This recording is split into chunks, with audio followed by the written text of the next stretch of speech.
Hello. In today's video, I want to talk about a new report that just came out from RealPage.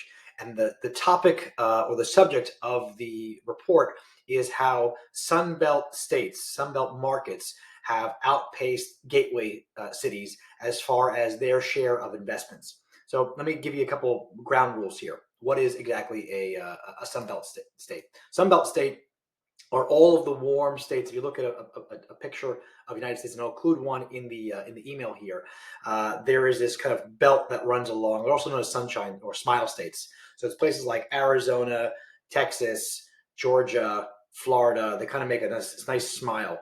And when RealPage set out to do a report and analyze the markets and look at see things over a long period of time, and more specifically after COVID, what has been the market response to that? And what they found is there was a 70% increase in investments in those states.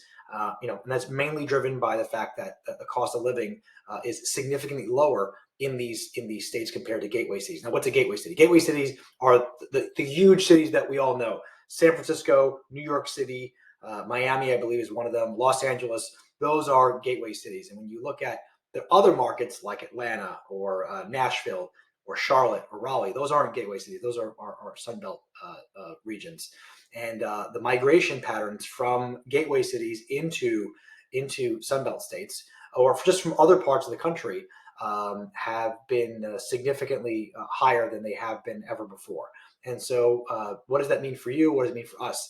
Well, us as a group, we focus on acquiring assets predominantly in the South. So for us, that's going to be Texas, Georgia, the Carolinas, Tennessee, and Florida. And then we, of course, opportunistically look at deals in Ohio, only because, and Ohio is not a Sunbelt state, but only because we have a base of operations there in Shaker Heights, and adding properties around that area make a lot of economic sense for us. Plus, the cost of per unit in that area is really low. So it's a great opportunity to kind of make money. But we're encouraged by this research because it sort of proves all along what we've known all along.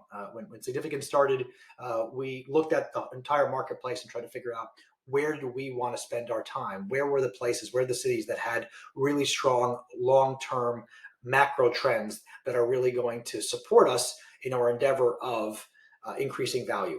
And the states that I mentioned to you are all checking the boxes for that. These are all states that have strong population growth, as evidenced by that the statistic I just told you.